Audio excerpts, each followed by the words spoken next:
I want you to picture that it is Monday morning and you just walked into the office and you're talking to your boss, catching up on your weekend, talking about all the fun you had, and then they say, by the way, I need you to present to leadership tomorrow.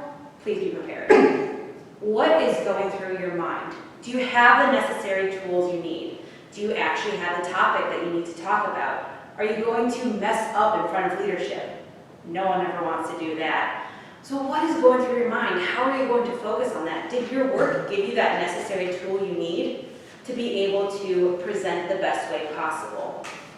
A lot of companies don't actually give the resources needed to people to learn how to present well. That is something that they will have to go out and find on their own. And many times that includes going out finding clubs like Toastmasters or other organizations to really help yourself get involved.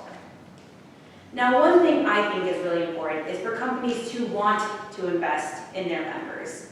If they invest in the people who are working for them, they will have better communication styles, they'll also be happier working there, and they will also be able to grow a lot more. One quote that I thought of recently, or heard recently, was actually something I saw while scrolling through LinkedIn. And it was two people talking, a CEO and a CFO. And the CFO says to the CEO, why should we invest in people? Why should we pay money for them to do these organizations if they might just leave? And then the CEO turns to the other person and says, but what if we don't invest in them and they stay? That really hit home, because if people are not investing in you, how can you be the best you possible for that company or for that role you are a part of? One thing I propose is that companies should be more willing to accept different presentation workshops for them to have for their members and for the people working for them. Why should we practice it? Well, all of you are here and you know that there is a lot of value in public speaking and practicing public speaking. You are going to have presentations at work. You want to make sure you are prepared. You want to make sure you are confident in knowing what to say. No one likes going up and staring blankly at an audience and having no idea how to start. And then when you do start, use the same word over and over again. I can count many times I've watched presentations at work, and there's this one person whose favorite word is, you know, and it started with, if we do this, then this will happen, you know? And then this and this and this, you know? I counted 20 you knows. I will thank Toastmasters for giving me my ability to count you knows, so's, and likes. But that was one thing I really thought about. Did that person have the necessary skills or the understanding of what presentation workshops were out there for them to practice those skills, not get nervous, really understand what they were saying? Another key reason why it's important for us to have these workshops is think about interviewing. Whether you're interviewing for the same position in your company or later on in life for another company, interviewing skills are key when it comes for speaking, or speaking skills are key when it comes for interviewing. Because if you're able to talk well with someone, you're able to connect with them with stories, you can think on your feet, you're going to do well and you're going to have more confidence when you're doing it. And lastly, you're able to think on your feet, like I said in the last statement. That includes things like our super fun and engaging table topic sessions, which we all know are very interesting when good old Jake comes up with some of those topics. But that allows us to really think on our feet. What would happen if you were to be the opposite gender? Or what would happen if you had to describe the difference between a frog and a toad? I don't know. I can tell you I had to do it once, and that really helped me think on my feet more because I had no idea what the difference was, but I was able to use the skills necessary that I learned in Toastmasters to be able to present and feel somewhat confident on my answers. So why should these companies help? For recruiting purposes. If you are going to different schools or to different organizations and trying to recruit for your company, you want to make sure you have people that can represent your company well. If they can talk well, talk to what you guys do, who you are, what you believe in your culture, then they will have a better drive or a better connection with those who are interested. And also, if you don't invest in your members, why would they want to stay? If they don't feel like you care about their path through their career, then they might not want to stay with you for a while, and that can also be the issue.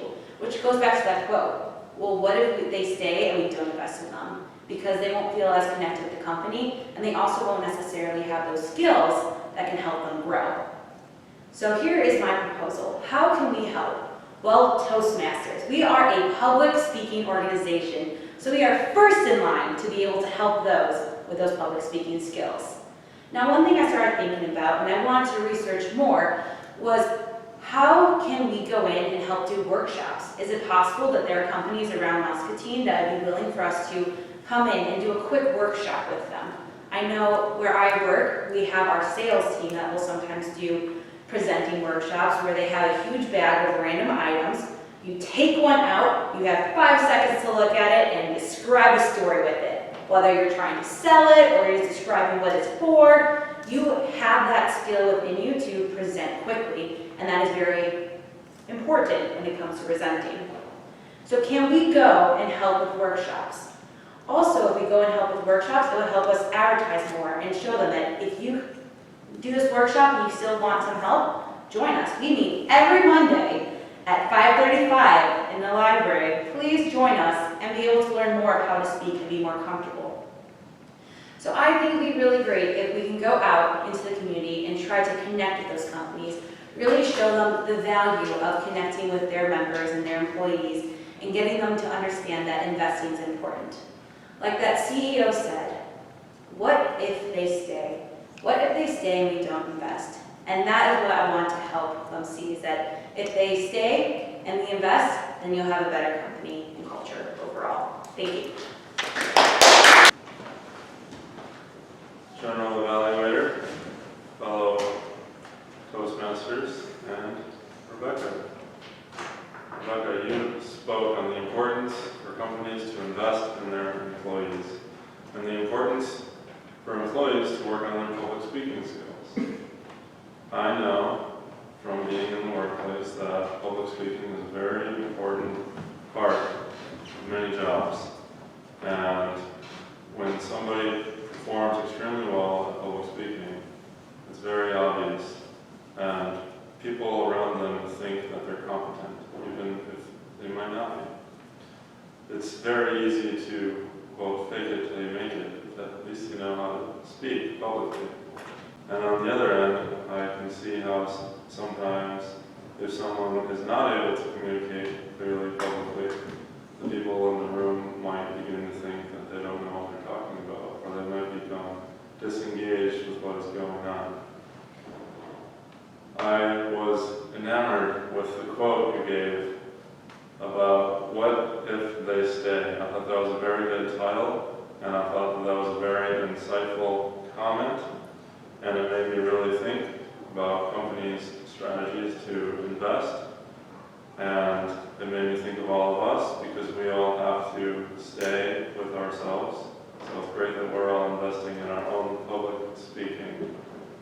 I thought that your speaking style was very clear. I understood everything that you were saying throughout, and I thought you had great vocal variety, and you were always able to make eye contact with the audience and leave the audience feeling engaged. If I were to suggest one thing to work on, sometimes your speed can be a little too rapid, leaving the audience a bit knackered. There are certain points in your speech where I thought you could have paused and let us absorb the information for emphasis.